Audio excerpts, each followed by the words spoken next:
Hey, Jack, good seeing you. What has been the difference for you this year compared to last year? Do you think 2019 was more about just feeling everything out, and 2020 you're just more comfortable from every imaginable aspect?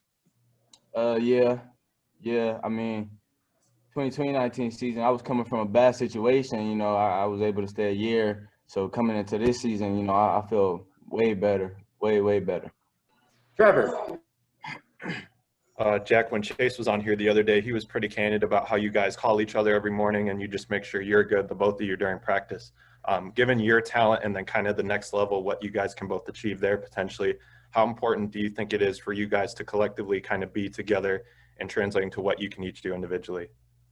I mean, I think both of our success reflects off each other because his success will reflect off me, and then same thing vice versa. Because if he ball, then I have to ball, no question. Same thing vice versa. It's not a one man show. We both have a dream and a goal to potentially to go first round. That's the goal. That's what we write in our notebook. So. And, we can't go out there playing mediocre or playing half-assed or not knowing our assignment or not being mentally ready. So, we try to focus and lead and do the little things that coach says. Michelle. Jack, you've tweeted out about how happy you are to be here and this was the best decision you ever made. What is it about this experience that has meant so much to you? And second part of the question, did you think about declaring it all last year? Yeah, I actually did. That's what made me tweet that because last year I talked about it. I talked to Coach Herm, I talked to Coach Marv, I talked to Coach AP about me leaving. They all said I should stay another year, and me being young and me just want things to happen fast. I was thinking I should leave, but I had to step back and take a step outside of my shoes and listen for once, and best idea ever. Matt. Hey, Jack, what are your first impressions of Coach Pierce's and Coach Lewis's new system? And then what kind of impact has Coach Pierce had on you over the years also? Yeah, I mean, first question, I don't know. The impact AP had on me, though, life-changing. Life-changing. I mean, 2 years ago, I was in a situation where I really didn't know if I was going to play football again. And, AP kind of put me back on my feet. And I got to take it and run with it. Trevor.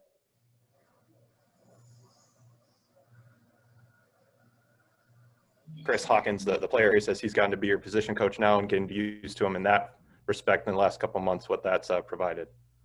Well, the situation with me and Chris Hawkins, me and Coach Hawk, he's always been an older guy and been a guy I looked up to even when I was at SC and we was playing on the same field together. He's always been that coach, and always been that mentor, even if it was on or off the field. So it's like him coming here and actually being my coach and him getting that label. It wasn't like a big thing for me. All I thought was, play good for him, play good for AP, play good for the team. Oh. Jack, I know that some of your teammates on defense are, quote unquote, complaining about everything Zach Hill and this offense throws at you. But I got to think there's a benefit to that too, because I know you're going to play some talented teams in 2020, but I doubt any offense is going to be that creative, that complex as the offense that you see every day in practice. Oh yeah. Offense is nice. I love what Coach Hill is doing over there. I love the offense. Doug. Jack, good to see you. I've asked a lot of people this question. Just from last year to this year, what are the main differences you've seen in Jaden Daniels' development? I'm not really on the offensive side, so, I can't say too much. But from the very first time I seen J5, I thought he was a baller. And I thought, he had – last year when I first came, I was telling him he had potential to win the Heisman candidate if he played – if he put up the numbers he's supposed to, if he have a great year like he's supposed to, then I feel like he would be in that Heisman talk for real. Trevor. Jack, we've seen pictures from you in practice and you and the DBs kind of in the weight room of the physical gains you've been able to make. What weight are you at right now? What kind of physical improvements have you made, and how much has Coach Shout out Joe Coach helped with that? Joe. For real. Shout out Coach Joe. That's real. I ain't gonna lie. When I was at SC, I felt like it was so hard to gain weight, to get bigger, but I got here and Coach Joe done put some pounds on me. I'm weighing around like 174 now. Gain about 6 to 8 pounds. Michelle. Jack, you played at USC with Chris Hawkins, did you not? Yeah, I did. Okay, so what is that dynamic like now? I've got to think that you've got even more trust in him just because you guys do go way back. Yeah, of course, yeah, and I think that's why the trust runs so deep, just because we played at SC together, and we kind of know each other. Trevor. Oh, there, sorry. So DeAndre is obviously another poly guy, Jack. What's he been able to kind of provide for your secondary, and what's he going to be able to do for you guys this year? He's a big help to our defense. He's a big help to our defense. DeAndre Pierce is DeAndre Pierce, and he plays his own style of play, and we need that style of play on the field with us. He's gonna make some noise in our back end. Alex. Hey, Jack, is T. Lee a guy who can maybe surprise some people with how much he sort of is involved in the team early on?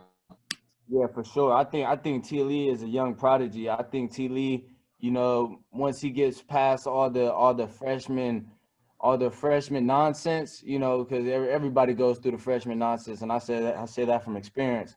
Once he gets past that, then T. Lee he's gonna be a dog. Crazy. He's gonna be crazy. 2 more questions. Trevor.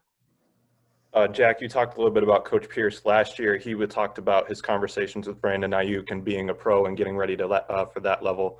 What kind of things has he maybe outlined to you, expectations or sort of things that you can prepare for as you get to reaching that level? I mean, it's really lead by example. Me being one of the older guys on the team, I'm not the younger guy anymore looking up. I'm an older guy looking down, helping out, leading. So, I have to lead by example and do everything right. Cole. Hey, Jack. So I've only been here a year, but when I was at spring ball, I felt like I could always hear you chirping at your teammates and being vocal on the field. I was just wondering if you've seen your competitive language evolve over the years, and have you continued that into fall practices? Yeah, I mean, that's who I am. I'm a chirpy guy. I'm going to talk. That's just the type of game style I play. But I really try to do it for our own purposes, because if I can get our own defense fired up, I feel like we can be unbeatable. I feel like nobody can beat us if everybody's playing on their A game.